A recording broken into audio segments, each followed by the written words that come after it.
ఈ leftist mind set కలిగిన వాళ్ళు ఇంతకన్నా దిగజారరు అనుకున్న ప్రతిసారి వాళ్ళు అంతకన్నా నీచంగా మాట్లాడి దిగజారుతూ ఉంటారు. వీళ్ళను దేశద్రోహులు, ఉగ్రవాద మైండ్ సెట్ కలిగిన వాళ్ళు అని చెప్పిన ఎటువంటి తప్పులేదు. నేను ఇలా ఎందుకు చెప్తున్నాను అంటే, మన దేశ national security adviser Ajit Doval గారు దేశం కోసం ఎంతో చేశారు, తన జీవితాన్ని సాక్రిఫైస్ చేశారు. అలాంటి వ్యక్తి గురించి ఈ చిల్లరగాళ్ళు నోటికి వచ్చింది వాగుతూ కావాలని ట్రోల్ చేస్తున్నారు. ఎందుకు ట్రోల్ చేస్తున్నారు అంటే, రీసెంట్గా దోవల్ గారు ఒక ఈవెంట్లో స్టేజ్ పైకి ఎక్కే క్రమంలో మెట్లు ఎక్కేటప్పుడు కాస్త ఇబ్బంది పడ్డారు.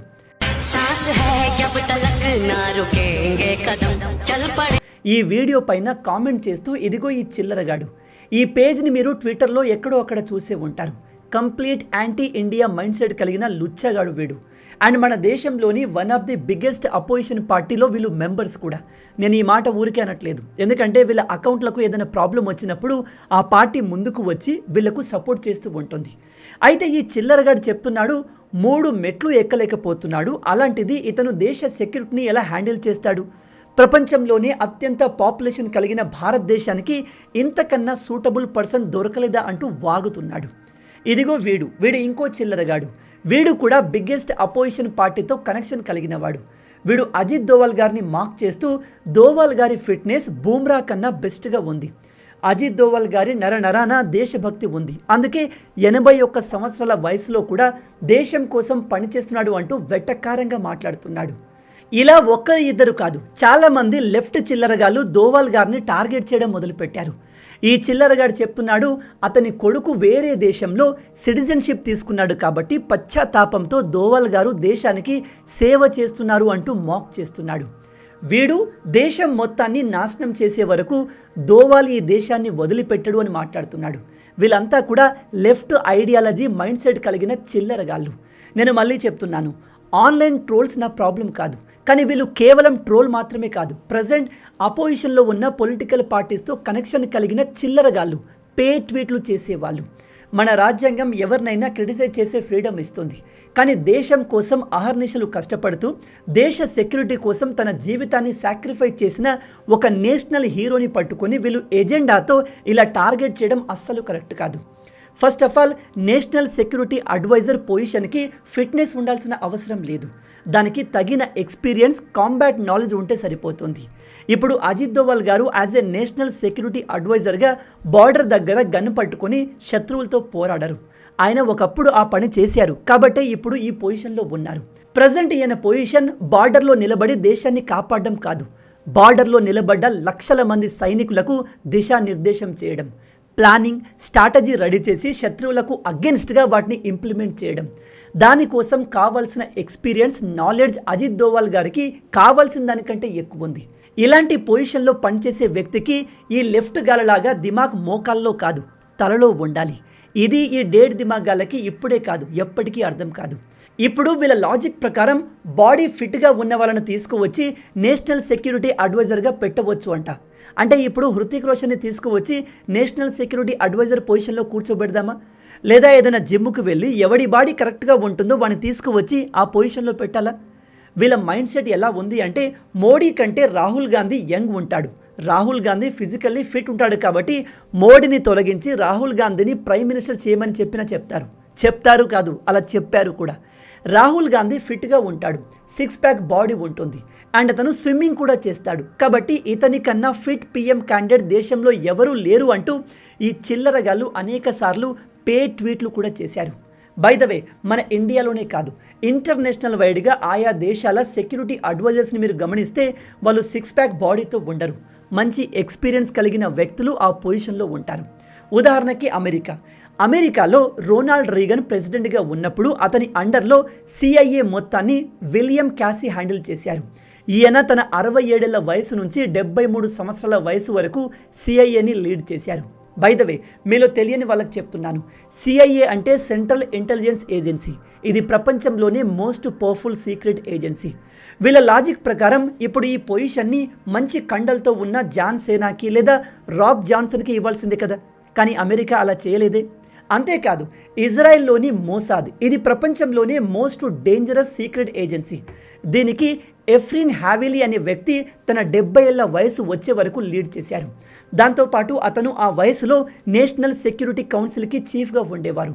అతని అండర్లోనే ఇజ్రాయెల్ జోర్డాన్ మధ్య శాంతి ఒప్పందం కుదిరింది. సంవత్సరాలుగా కంటిన్యూ అవుతున్న యుద్ధాన్ని అతను ఆపగలిగాడు. సేమ్ ఇదే మోసాద్ని లీడ్ చేసిన ఇంకో వ్యక్తి మేయర్ డాగన్. ఇతన్ని కింగ్ ఆఫ్ ది షాడో అని కూడా పిలుస్తారు. ఇతను తన 65 ఏళ్ల వయసు నుంచి 70 సంవత్సరాల వయసు వరకు పనిచేశారు.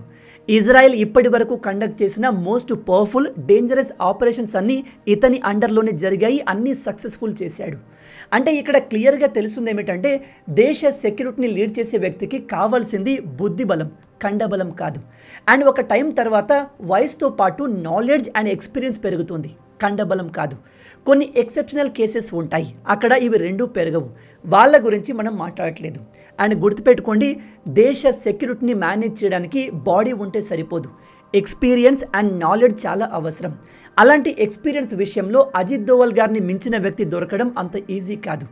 ఈ చిల్లరగాళ్ళు అజిత్ దోవల్ గారిని ట్రోల్ చేసే ముందు ఆయన ట్రాక్ రికార్డ్ ఏంటో తెలుసుకుంటే బాగుంటుంది. అజిత్ దోవల్ గారు సాధారణ వ్యక్తి కాదు. ఈయన 1968 బ్యాచ్ ఐపీఎస్ ఆఫీసర్. ఈయన దేశం కోసం అన్నిటినీ త్యాగం చేశారు. ఈయన చేసిన కొన్ని సాక్రిఫైజెస్ గురించి మనకు ఇప్పటికీ తెలియదు. అంటే అంతగా దేశం కోసం పనిచేశారు. ఈయన దాదాపు 7 సంవత్సరాల వరకు పాకిస్తాన్లో అండర్ కవర్లో ఉన్నారు. అంటే మన శత్రు దేశంలో మారువేషంలో ఎవ్రీ సెకండ్ భయపడుతూ సంవత్సరాలు గడిపారు. అక్కడి నుంచి ఎంతో ముఖ్యమైన సమాచారాన్ని మన మిలిటరీకి ఎప్పటికప్పుడు ఇన్ఫార్మ్ చేసేవారు. దానికోసం దోవాల్ గారు ఉర్దూ నేర్చుకొని పాకిస్తాన్ కల్చర్ మొత్తాన్ని బాగా స్టడీ చేసి వాళ్ళతో కలిసిపోయారు. పాకిస్తాన్ ప్రజలకు, అక్కడి అధికారులకు ఏమాత్రం అనుమానం రాకుండా సంవత్సరాల పాటు అక్కడ గడపడం మామూలు విషయం కాదు. 1988 ఆపరేషన్ బ్లాక్ థండర్ ద్వారా ఈయన గోల్డెన్ టెంపుల్లో దాక్కున్న ఉగ్రవాదుల్ని ఇతను ఒక రిక్షా నడిపే వ్యక్తిగా, ఆ తర్వాత ఐఎస్ఐ ఏజెంట్గా వాళ్ళను నమ్మించి వాళ్ళ నమ్మకాన్ని గెలిచి లోపల జరుగుతున్న ప్రతి ఇన్ఫర్మేషన్ని మన సెక్యూరిటీ ఏజెంట్స్కి ఇన్ఫార్మ్ చేసి ఎక్కువగా ఆస్తి, ప్రాణ నష్టం లేకుండా ఆ ఆపరేషన్ని ఫినిష్ చేయగలిగాడు. ఈయన చూపించిన ఈ ధైర్యానికి ప్రభుత్వం కీర్తి చక్ర అవార్డుతో సత్కరించింది. ఇలాంటి గౌరవాన్ని పొందిన మొదటి పోలీస్ ఆఫీసర్ అజిత్ దోవల్ గారు. ఎందుకంటే ఇలాంటి మెడల్స్ నార్మల్గా మిలిటరీ ఆఫీసర్స్కి లభిస్తాయి. అంతేకాదు, మిజోరాంలో సెపరేటిస్టులు ఆ రాష్ట్రాన్ని దేశం నుంచి సెపరేట్ చేద్దాము అని ప్లాన్ చేస్తున్నప్పుడు అజిత్ దోవల్ గారు గ్రౌండ్ లెవెల్లో వర్క్ చేసి ఆ మూమెంట్ని లీడ్ చేస్తున్న లాల్ డేగా అనుచరుల్ని తన వైపు తిప్పుకొని మిజోరాన్ని దేశం నుంచి సెపరేట్ కాకుండా కాపాడగలిగాడు.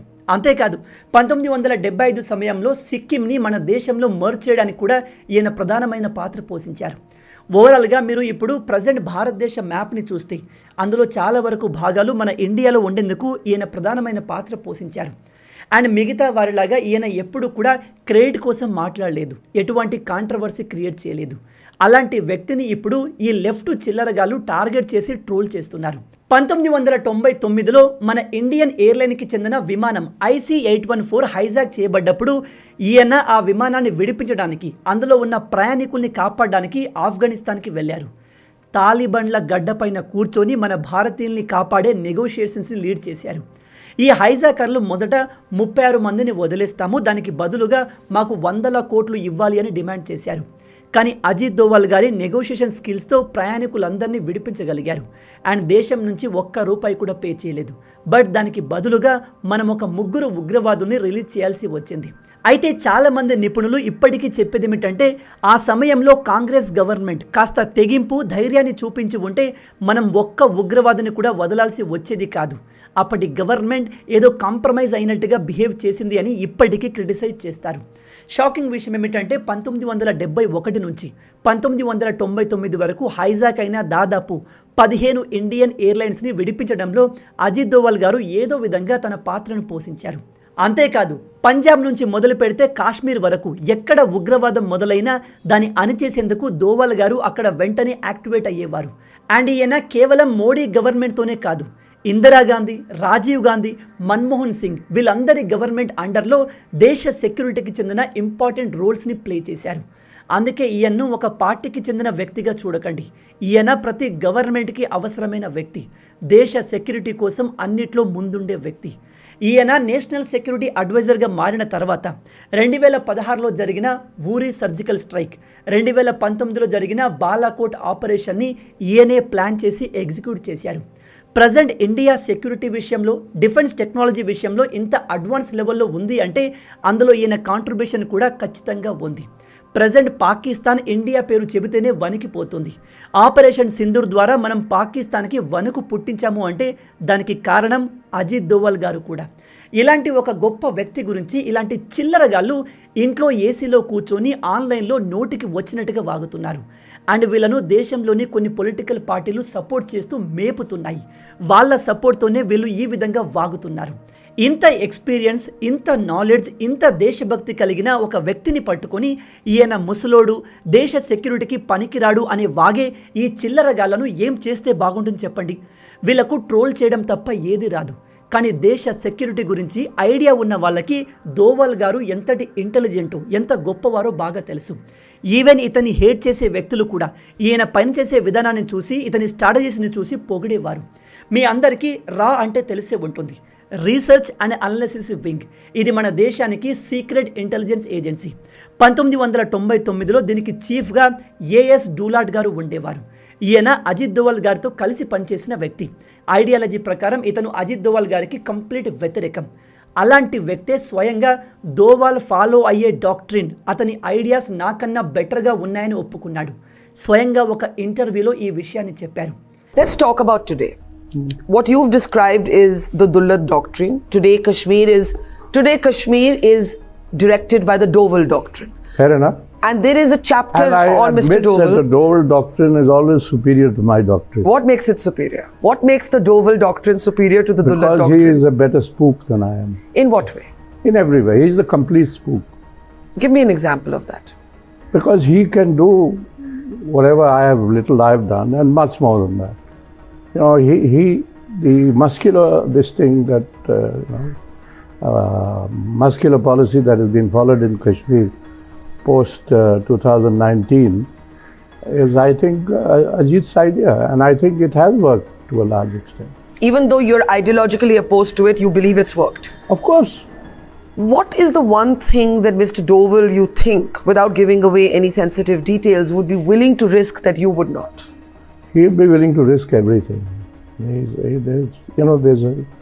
There's a gambler's instinct in him, and he's much more ruthless about doing things. National intelligence agency గురించి, దేశ సెక్యూరిటీ గురించి తెలిసిన ఇలాంటి ఎక్స్పర్ట్ దోవల్ గారిని పొగుడుతున్నారు.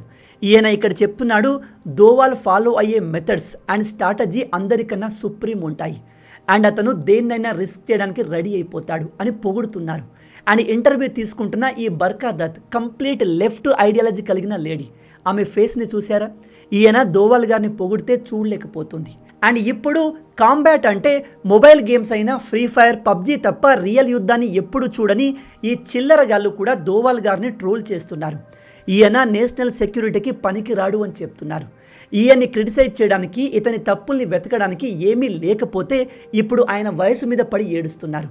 ఫైనల్గా చెప్తున్నాను, ప్రజెంట్ దోవల్ గారు చేస్తున్న పని మోకాలతో చేసేది కాదు, మెదడుతో చేసేది.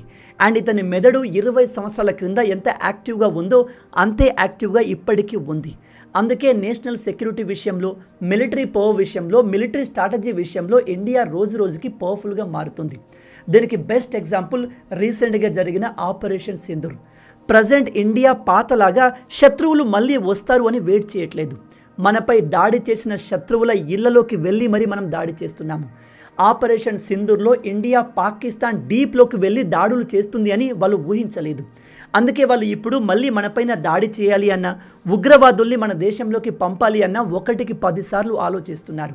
ఇలా క్రిటిసైజ్ చేయడంలో తప్పు లేదు, అది మనకు రాజ్యాంగం ఇచ్చిన హక్కు. మీకు నిజంగా దోవాల్ గారు ఫాలో అవుతున్న మెథడ్స్, ఆయన స్ట్రాటజీస్ నచ్చకపోతే లెజిటిమేట్గా కౌంటర్ చేయండి. కానీ దాన్ని వదిలేసి మీకు కౌంటర్ చేయడానికి ఏది లేనప్పుడు అతని ఏజ్ని బేస్ చేసుకొని నోటికి వచ్చినట్టుగా వాగడం సరికాదు. ఇది క్రిటిసిజం కాదు, చిల్లరతనం. బాధాకరమైన విషయం ఏమిటంటే దేశం కోసం తన జీవితాన్ని ఈవెన్ కుటుంబానికి కూడా అతను ఎక్కడున్నాడు ఏం చేస్తున్నాడో తెలియకుండా దేశం కోసం పనిచేశాడు. అలాంటి వ్యక్తిని ఈ చిల్లరగాళ్ళు టార్గెట్ చేయడం నిజంగా చాలా బాధాకరం. ఇలాంటి పనులు చేసే వాళ్ళు భారతీయులు కాదు, వాళ్ళు ఈ దేశంలో ఉన్నప్పటికీ ఉగ్రవాదులతో సమానం. అజిత్ దోవల్ గారు మన దేశం కోసం ఎంత చేశారు అనేది మనం కౌంట్ కూడా చేయలేం. అందుకే ఇలాంటి వ్యక్తి నిజంగా రేపు భవిష్యత్తులో రిటైర్ అయితే అతన్ని భారతరత్నతో గౌరవించిన తక్కువే, అవునా కాదా? ఇలా దేశం కోసం పనిచేసే వ్యక్తి గొప్పతనాన్ని ఇలాంటి యాంటీ ఇండియా మైండ్ సెట్ కలిగిన లెఫ్ట్ గాళ్ళు ఇప్పుడే కాదు ఎప్పటికీ అర్థం చేసుకోలేరు. ఇలా మన దేశంలో ఉంటూ మన దేశానికి అగెన్స్ట్గా మాట్లాడే వాళ్ళను ఏం చేస్తే బాగుంటుంది, వీళ్ళను ఎలా శిక్షించాలి, మీ ఆలోచనల్ని కింద కామెంట్లో చెప్పండి. మొత్తంగా ఇవే ఈ వీడియోకి సంబంధించిన పూర్తి విషయాలు. ఈ వీడియో మీకు నచ్చింది అనుకుంటున్నాను. నచ్చితే అలా ఊరికే చూసి వెళ్ళిపోకుండా వీడియోని లైక్ చేయండి.